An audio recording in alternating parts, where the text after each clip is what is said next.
Welcome to the Winding Road Podcast, everybody.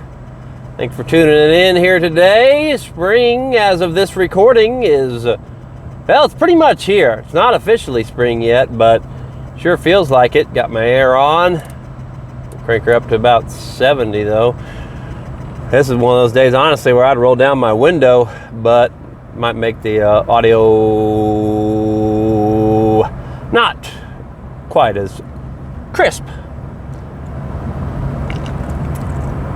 These Celsiuses are crisp, tell you that. Good little healthy energy drink, I think. Trying to really get back into drinking healthy stuff, man. This is so easy to get caught up, man. Soda, phew. Goodness gracious, you're back. You can get back into stuff, these habits and things that you don't want to be doing or putting in your body. It's so easy to fall back in. You don't even realize you're back in them until you start noticing that it's a problem again. It's like, gosh darn it. Just like drinking. And I've slipped up a little bit. It's just weird the way the darkness can try to trick you sometimes. So, and I knew it. I felt it whenever it was happening. I still got tricked for a little bit, just a little bit. Because what happened, I figured out about my gluten allergy, and I always like to drink NA beers because it was, but I like to be social.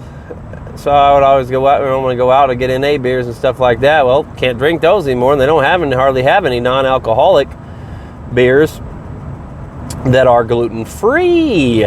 So, what does old Gary start doing? Well, shoot.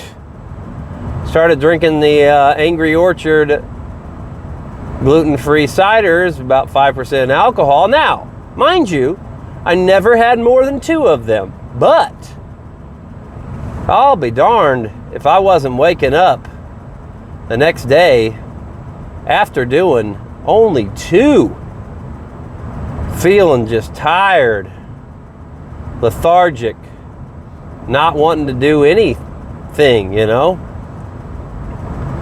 was like a main reason I stopped in the first place, because it was getting old. 2-day hangovers. Like, I'm not doing this anymore. I'm not getting anything creative done. Not doing this anymore. And it kind of changed my whole life around. Definitely one of the key things that led me to this greater place that I'm in now. But just for a little bit, for a week or 2 there, I was drinking those, and I was like, man, it's like, I'm not doing no more than 2. Like, I had the mindfulness and awareness that it wasn't something, and I was, I'm not going to, just not doing it, man. I've come too far. I'm not doing it, but just be aware that some of these things so easy to slip back into. You get tricked back into thinking that it's all right. I was thinking, all right, no more than 2, it's all good. Well, no, it wasn't all good, because I don't know if it was messing with my sleep patterns or what it was, but my mood, the next day was so dang tired, and then, man, whenever you're tired, you're not feeling your best, then yeah, it can get kind of negative, get kind of down, Alcohol is a depressant, I do believe, right? So, you could get down on these things, like, we get tricked into thinking that things can help us, but they can't, man. They might be able to numb us for a little while, but it's like, all right, is the benefit worth, all right, what is it, more beneficial or more consequential of doing it? And it's like, well, clearly, it's more consequential. Oh boy, and we got a guy mowing, and he shoots something metal out onto the road, ladies and gentlemen. I actually think he had his mower turned the other way, but somehow he still shot out something metal in the road. Lord, please let nobody hit that can. Let it blow over the road and get out of everybody's way. Let no harm come of that can. It got blown into the road from the mower man. It is definitely getting back to be being mowing season. That is for sure. But so now I'm good again. I'm not doing it. No, I'm not doing it, man. And it takes time to develop those new habits, so that whenever you might try to slip up, you slip up a little bit, and you realize you're kind of going, you're falling into a hole. Well, it's easier. It's easier. You got a grip. You can get a grip, a lot easier of a grip to get out of that hole if you start falling back into it. If you've built up a lot of good habits around it. So I'm very thankful, very blessed, that I didn't get pulled back down. I mean, it just, it's just looking at everything great that you've done, since you've changed whatever habit that was bogging you down, and you just got to be able to see that, all right, yeah, no, I'm not going back down that road. We know where that road leads. You're just chasing it, man. You're just chasing the dragon, and it's just, you're never going to catch that dragon. You're never going to catch it. So why do it? And it's just a focusing on the flesh thing and not focusing on the spirit thing, man. And I just watch. So, man, it's just like, it's crazy. I really do think we're in this enlightening period. And it could have a lot, like I talked about on a few of these other things, to do with technology and things like that. More people are able to tell their story about their experiences with with God, with the spirit world, with getting a glimpse into that spirit world, into heaven via whatever it is, however they got there, meditation, near-death experience, psychedelics, whatever it is, however they got there. Like, man, we're waking up, and more people are sharing their stories, and more people are listening to those stories, and it's just like, I don't know, I'm not ashamed to say I believe in that stuff. Before I would always, I was just like afraid of the criticism or the backlash, or people, oh, you're just crazy, yada yada. Well, yeah, it's easy for people to say other people are crazy if they've never had the experiences of that person. But we got to be able to share our stories of things, because other people have those same types of experiences and those same types of stories. And more videos I watch and read these things, man, it's like a confirmation, an affirmation of everything I've been saying on here. Now I'm like watching these things, I'm like, man, this is everything that I've been talking about, like just this oneness. And then it's just all about love, man, and how much we can spread of that, to spread that positive energy and that light energy. And it's like, I don't know if we're just, there's the disconnect, man. There's a disconnect again. It's just, we think because we're in these bodies, like that this is all there is. And it's just like, I've just come more and more aware of, this is just so quick, and really we're not, like, this is just such a temporary thing, and this is not our home, And it's like, so really talk about getting out of this body, quote unquote dying. It's like, no, I don't believe in it, man. I don't believe in it. Yeah, our earthly bodies are gonna be gone. They be gone. P.A. But it's really a birth then. It's really a birth then and we go home, and it's like, okay, yeah, I see that, I feel that more and more every single day, that it's just not our home. And it just get locked in. But we are here right now. So it's just like, all right, well, what do we do? And why is it all about love? Like, why is it all about love? If that's what we're doing here, and it's all about that, then yeah, there's the darkness, but there's the light that's in us. Like, why is it about love? Because love is the spreader of the positive energy, and it's what makes the energy grow. It's what allows the cosmos, different planes, different dimensions, all that stuff. I think it's all tied together. It's all one. It's all tied in there together. And if we just spread as much love as we can, like that's what we're supposed to be doing, because it's going to it has something to do with what happens whenever we go home. It has something to do with that. And I watch these people, that like, clinically dead for 20 minutes or whatnot, and then God's like giving them a glimpse into the spirit world. And it's so crazy, like how they talk about these beings, and then like getting shown like your entire life, and then and this guy was talking about how he was like feeling good as he's getting shown, and he got this promotion and doing good in his life and his job, doing good financially and doing this and doing that. But then these beings are showing him like, yeah, but you just ignored that person that was reaching out to you because they needed help with something. It's like okay, yeah, those are the things that mean the most. And it means the most because because of the oneness, because of the connectedness. It feels like we're disconnected, but we're not. So if we know that we are all connected, then that, of course, that's the most important thing, is to spread that within each other.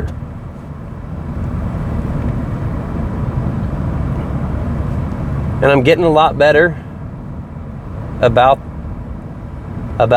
all that, and getting decently better about it's just sometimes like I was talking to this other person, and I wasn't, like I said, kind of down, feeling kind of tired, not in a fantastic mental spot. I talk to them all the time about this stuff, but then it was like it got reversed. And that's, of course it's going to get reversed, because I screw up just as much as anybody else. Because we're all in this human body. That's what happens. It's very, very natural. So it got flipped on me. And now I was in a place where, they needed to say some of the same things that I say to them. They had to say them to me. And that's why I say I get on there. I'm talking to myself. I'm trying to figure that out, how to do these things better. And it's just pretty amazing, though. It's just pretty amazing, like, once you realize that God, the more, like, it's in you. Everything that made up the universe, it's all part of that stuff is in you. And I think about how it's like, man, but why can't I just stay tapped into that all the time? And it gets better and better, and I get better and better about that. But we get lost in the world, lost in the flesh from time to time. And I was like, man, I just want to keep trying to figure out better ways to not get lost in that, to still go about our everyday lives, but with this sense of purpose of love at the core and at the forefront of everything that we do. And it's like, why then, I had like an issue the other day, like a little issue with somebody, and it's just like, man, I love them though. Like, I love them, and like, why am I so hesitant to like reach out and say, love you. Like, I hate it that it's this way. Like, I'm sorry that it's this way. Like our pride, our ego gets in the way, or we feel like we've been wronged. The quote unquote victim mentality. And I'm also guilty of, like small issues, like, like in the moment, like I'll overreact And it's like, oh, snake in the road. I think it was a snake. Like, I'll overreact, and it's like, you know, like, it's the end of the world, you know? I'm like overreacting. We just like put so much stock. We put so much stock into that little small, tiny problem, rather than just saying, it's all right. Love you. It's going to be okay. Yeah, I don't feel like it was right that you did this, but it's okay. I still love you. And then just leaving it at that, man, and just letting it go. And I'm working to try to better do that. I am. It's like and usually I am like the first one to apologize and things like that. I don't know, we just get caught up in our pride and our ego then. I'm like, you know, and then I start thinking about like, you know what, no, they did this and this. I'm not, you know what, like, why am I always the first one to apologize? Nobody else apologizes first. Like, I'm not going to do it anymore. Well, that ain't right. That ain't right. You got to just do it. That's why I sound like I'm contradicting myself, but you got to be the quote unquote better person. Not that you're better, but you got to have that higher standard for yourself. And if that's something you do, like, don't just go away from that just because you get so bitter about other people and the way that you perceive that they're treating you, and you get so bitter about it, you know, then you're just falling into the trap. You're just falling into that trap. Nah, man. We can't do that. We can. We all have probably, but I would tend to believe that it's better not to do that. Yes. Ooh, got a little splash up in my nose. Yep, shaved off my face. Got my hair all shaved off. You know, simple things, but simple things that can make us feel just a little bit better and a little bit not so lazy, you know. I was talking with somebody out about this the other day. It's like, are we lazy, or is it just the initiation? And what's the difference between being lazy or just being where you're just not initiating it? It's like if you would just go and start it, then you'd find out that you're really not lazy. You just have trouble getting it going. And you label yourself as lazy because you can't get things going. But you're really not lazy. You're just lazy in starting it, sure. But it's just the initiation of it. And we can't tell. We just can't do that. Can't do the negative and just saying you're these negative things. Like, yeah, I think it's great to examine ourselves and to have mindfulness of it and, you know, recognize our weaknesses and everything like that. But if you just keep telling yourself those negative things over and over, you know, I'm lazy, I'm worthless, I'm no good, this and this and this, then whether or not they're true, you're going to start to believe them. And that happens. I am like a big believer in self-degradation, you know, laughing at yourself and things like that. It's a fine line, though. It's a fine line because you have to have the awareness of it, that we're not great sometimes at all these things and laugh about it, but at the same time we can't label ourselves that and say that that's who we are, because it's really not who we are. I think a lot of us are capable of so much, but we just can't. We just don't do it because the initiation part of it and getting it started seems very, very difficult and very, very challenging. But you can't. I'm not going to look at it that way. Like, I think I've said this before, but just like working out, you know, if I tell myself it's hard, then it's like, all right, yeah, it's hard. But if I'm up there doing reps and stuff and I tell myself it's easy, even though I got a crap load of weight on there, if I tell myself it's easy, it comes up a little bit easier and I power through and you push through. And it really is a lot about habits. But it's all about that first step of initiating it. Probably not lazy. Maybe we just get overwhelmed by the task of it and thinking it's going to be hard. And it might very well be, but nah. Just got to do it. Just got to do it. It's just moving. Just got to move. Got to do it. Got to move. Got to move. Got to move. Got to move. Yes, sir. All right, guys, out of time. Appreciate you being on here with me today on the Winding Road podcast. I'm me, you're you, but we are each other. So, therefore, love, inspire, unite. God bless.